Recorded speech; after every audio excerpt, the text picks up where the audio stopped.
Assalamualaikum warahmatullahi wabarakatuh. Waalaikumsalam warahmatullahi wabarakatuh.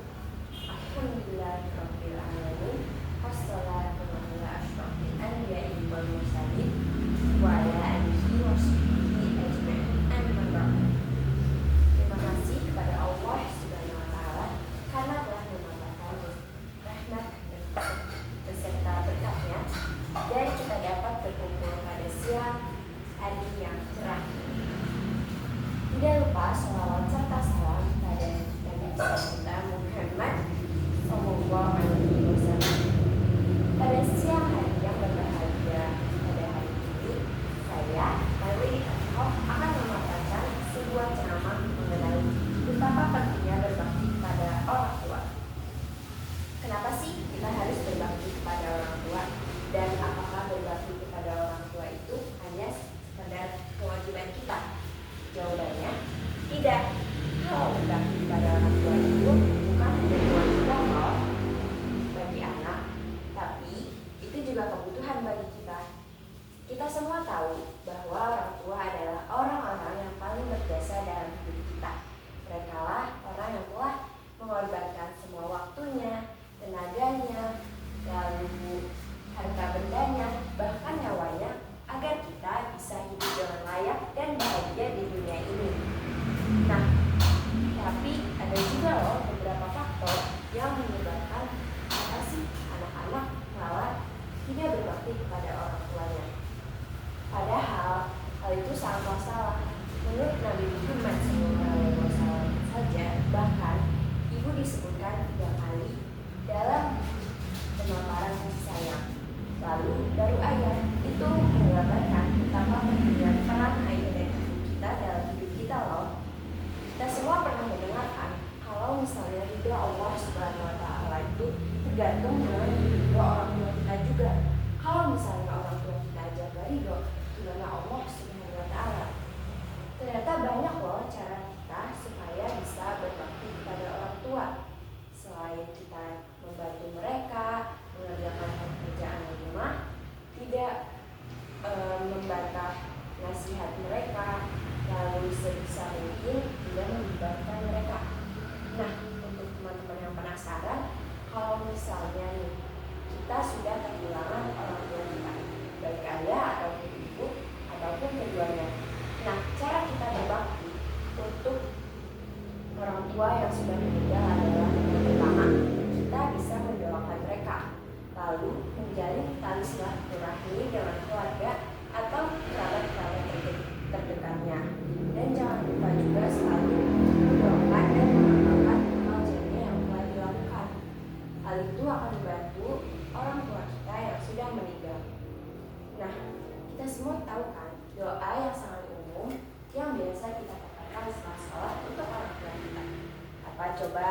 Ada yang tahu nggak? Nah, doanya itu Allahumma firli wal walidayya warhamhuma kama rabbayani shaghira. Yang berarti semoga Allah mengampuni dosa-dosa kedua orang tua kita dan menyayangi mereka sebagaimana orang tua kita mendidik dan memberikan kita kasih sayang seperti saat kita kecil. Nah, kenapa sih kalau misalnya berbakti kepada orang tua itu bukan sebagai kewajiban, tetapi sebagai kebutuhan anak juga. Nah, selain kita membutuhkan ridho Allah Subhanahu wa taala, tanpa orang tua kita di dunia ini, kita tidak akan bisa melakukan apa-apa loh. Nih, misalnya kamu mau ujian, tapi sehari sebelumnya kamu tuh berantem sama mama kamu.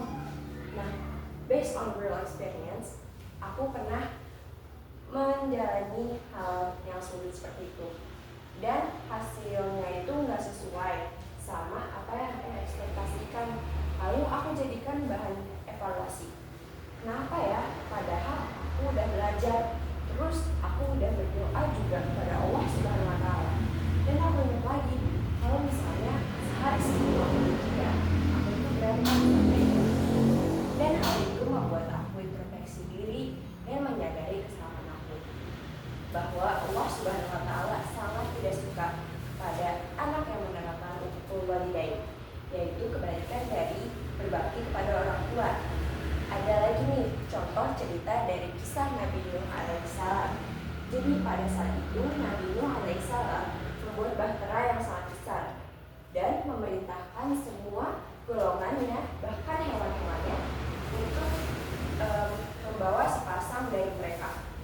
Karena saat itu anaknya Kan'an tidak mematuhi perintahnya, tapi dia malah naik ke kaki gunung, dan dia pun akhirnya tenggelam dalam keadaan yang banjir besar.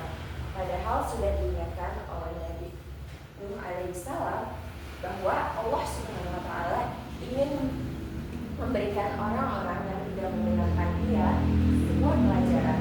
Tetapi Kan'an malah memilih untuk tidak mendengarkan Nabi Nuh alaihissalam. Nah, selain itu dapat dia moral ceritanya. Dari kisah Nabi Nuh tersebut kita bisa menyimpulkan bahwa apabila kita tidak mendengarkan kedua orang tua kita, nasihat mereka yang sudah mereka katakan pada kita akan berakhir dengan keadaan yang buruk.